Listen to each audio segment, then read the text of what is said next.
network of corporations, and we are being deceived, and this is a genocide program. So here's what the article is telling us. 2018 flu season is shaping up as one of the worst in years, officials are telling us.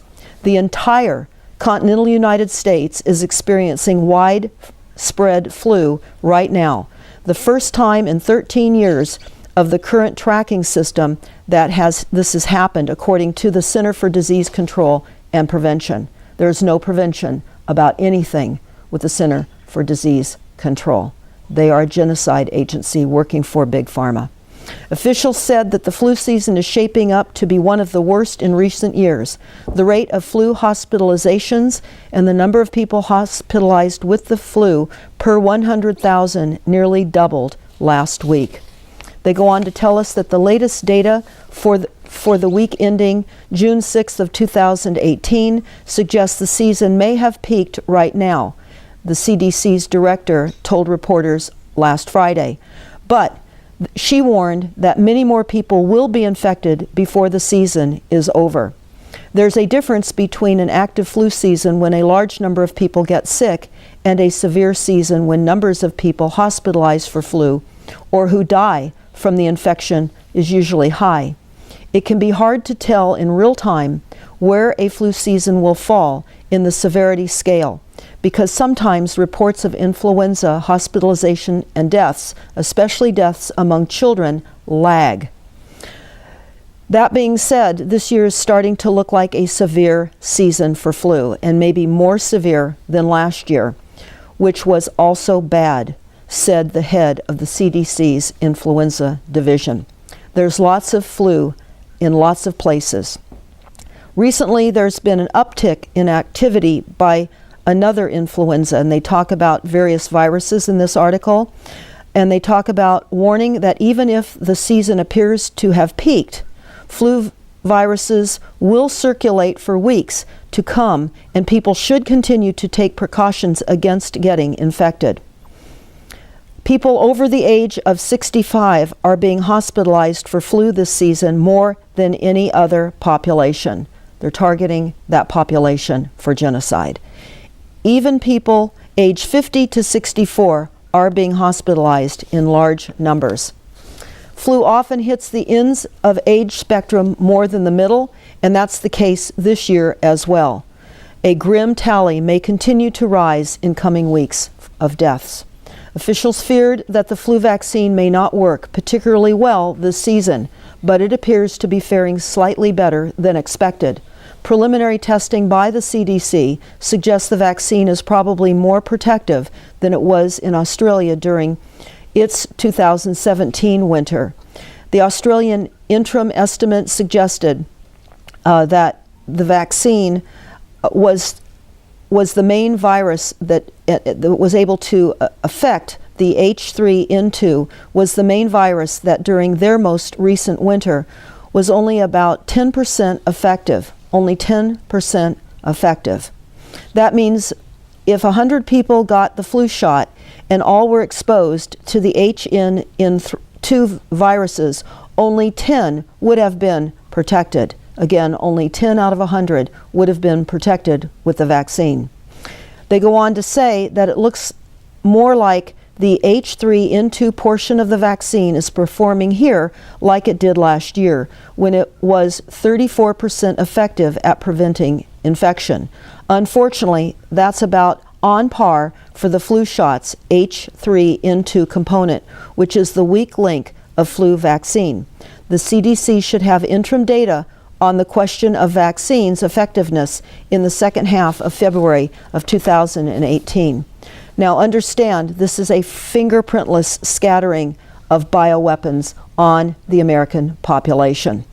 Now I have had this vetted with higher ups, and it's conclusive. This is part of the genocide program and the Rothschild and Rockefeller assault to transform the United States by all kinds of weapons systems, not only economic, but attacks with flus as well. So I wanted to read to you some of the sections out of the NASA War Plan. This will be linked under this broadcast. And on stopthecrime.net, which reveals the following and is being executed by the U.S. Air Force, DARPA, the CIA, FBI, Southern Command, Atlantic Command, Australian Department of Defense, and many others are involved in the NASA war plan. On page 51, it talks about the use of a fingerprintless scattering of bioweapons for war strategies and what they're doing here in this country. They talk about bacteriological viruses, fatal to disabling, short to long-term scales, undetectable, and binary means two-part system. So they're using undetectable binary assaults on us as well. They talk about, on page 52, that airborne varieties of Ebola and Lassa, etc., this is germ warfare. And they are engaged with germ warfare on the American population. Long-term fingerprintless campaign as opposed to shock and awe. These are bioweapons. Note the silent weapons system for a quiet war is fully engaged. Page 53 of the NASA war document talks about use of existing biocommatives and infection, and ideal for incapacitating people, as well as this being weaponized by the US and the USSR in the 50s and the 60s, easily transmitted via aerosol. So we know that the overhead spraying program and weather manipulation programs are also being used for the dispersions of viruses as well. We know that. It's highly infectious. They say that a 1 to 5 day incubation, 3-week recovery, tested on humans in Operation Whitecoat, which we're going to discuss in a moment. No treatment available. Now, I'm going to read some of the information from the Silent Weapons for Quiet Wars, which is an operational research technical manual and a declaration of war and genocide on the global population. So on page 6 of Silent Weapons for Quiet Wars, this is what it says. In 1954, this was the issue of primary concern, although the so-called moral issues were raised in view of the law of natural selection. It was agreed that a nation or world of people who will not use their intelligence are no better than an animal so that does not have intelligence. Such people are beasts of burden and stakes on the table by choice and consent. On page 7 of the Silent Weapons System, it says, in interest of the future world order, peace and tranquility, it was decided to privately wage a quiet war against the American public with an ultimate objective of permanently shifting the natural and social energy or the wealth of the undisciplined and irresponsible many into the hands of the self-disciplined, responsible, worthy few. In order to implement this objective, it was necessary to create, secure, and apply new weapons, which, as it turned out, was a class of weapons so subtle and sophisticated in their principle of operation and public appearance as to earn for themselves the name of silent weapons. The public cannot comprehend this weapon, and therefore cannot believe that they are being attacked and subdued by a weapon. We are all being attacked and subdued by these weapons. The public might instinctively feel that something is wrong, but that is because of the technical nature of the silent weapon. They cannot express their feelings in a rational way or handle the problem with intelligence. Therefore, they do not know how to cry for help and do not know how to associate with others to defend themselves against this weapon. When a silent weapon is applied gradually, the public adjusts and adapts to its presence and learns to tolerate its encroachment on their lives until the pressure, psychological and economic, become too great and they crack up. Therefore, the silent weapons system is a type of biological warfare. It attacks the vitality, options, and mobility of the individuals of a society by knowing, understanding, manipulating, and attacking their sources of natural and social energy and their physical, mental, and emotional strengths and weaknesses. Now, the NASA war plan discussed Operation Whitecoat, and I'm going to go over that a bit here in this horrific announcement that I'm making. And I will discuss this further on upcoming radio shows. But this is a consensual consent statement of some of the military that participated in Operation Whitecoat. And this is actually their consent statement as given to them that they had to sign. And this one was signed back in June 29th of 1955. It says it's confidential. This will be under the links of this broadcast. A program of investigation sponsored by the United States Army aimed towards determining the amount of a disease agent necessary to produce illness in men has been explained to me. Again, this is a consent that one of these participants had to sign. They go on to say that they understand that the only way in which this essential information can be obtained is by the exposure of volunteers to known amounts of the agent. I understand that such volunteers may become ill and that the program is not without hazard. I further understand that the agent to be studied is a virus which is the cause of Q fever. I understand that the organisms causing the disease will be suspended in air. Suspended in air. I'm reading that again. And that by breathing this air, I will expose myself to infection with this disease agent. By breathing the air. This is an aerosol dispersion that the United States has been under. I understand that within 3 to 21 days after the exposure, I may become ill, and that the expected symptoms are fever, headache, and general aching. I understand that the course of the disease may be from 1 to 3 weeks.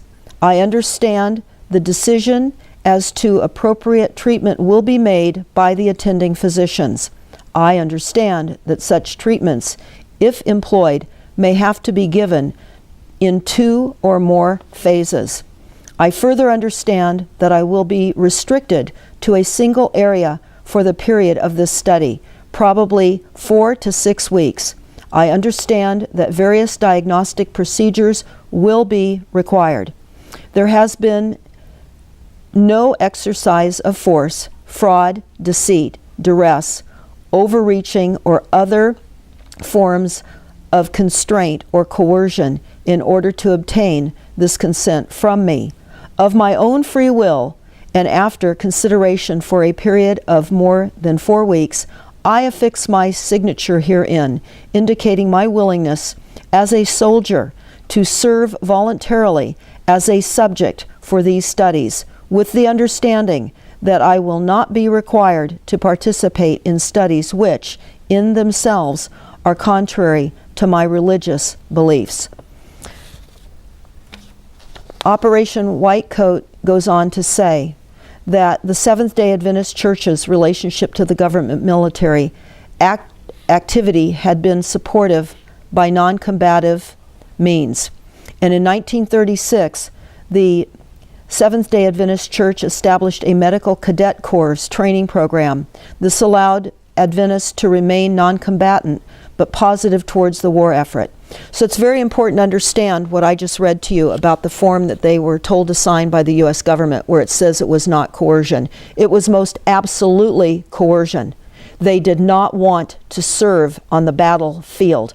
So this was an option for them to sign and agree to experimentation so that these experiments could be experimented now and used on us at a later date.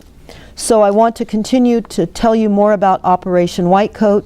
You can look at some of this for yourself, but it goes on to say the history of Operation Whitecoat and the history. Over the course of the 19-year program, more than 2,300 U.S. Army soldiers, many of whom were trained medics, while some volunteered immediately after the basic training for conscientious objections at Fort Houston, Texas, therefore before they began their medic training. The near certainty of being assigned as a combat medic in Vietnam helped some of those instead choose to remain in the United States with the White Coat program. This was coercion. And they contributed in the White Coat experiments by allowing themselves to be infected with bacteria that were considered likely choices for biological attack. They were used as guinea pigs so that we could all be attacked now. The goal was to determine dose response for these agents. The volunteers were then treated with antibiotics to cure the infection. Some volunteers underwent a variety of investigational vaccines for Q fever. And they go on to say that many of these men were never treated at all and were and suffered tremendous damage. The participants were required to sign a consent form after discussing the risks and treatments with a medical officer, the one I read to you, of the soldiers who were approached. After providing 20% of the people declined to be involved in this program. They go on to say that the White Coat operation contributed to vaccines approved by the U.S. Food and Drug Administration, and that it allowed more vaccines to be made and used on all of us. The Operation White Coat came to an end in 1973 when the draft for the U.S. military ended, and thus no more conscientious objectors were to be conscripted. The United States Accountability Office issued a report in September of 1994 which stated that between 1940 and 1973, the United States Department of Defense and other national security agencies studied hundreds and thousands of human subjects in tests and experiments involving hazardous substances. Now I want to just back up and say to you, all of you that are watching, my husband and I went to Washington, D.C. to the records department and got this record out of the records department. What this was what initiated our desire to see this for ourselves from the records department in Washington, D.C. And we went there in 2011. So we received this from the records department. Essentially, we were following up what we understood to be the Congress's agreement to allow the Department of Defense to use chemicals and biologicals on the American citizens without our knowledge or consent. So when we found this document, indeed vetted it for ourselves in Washington, D.C., we realized that much of the spraying that people had endured in Southern California with malathion was all part of the extermination plan.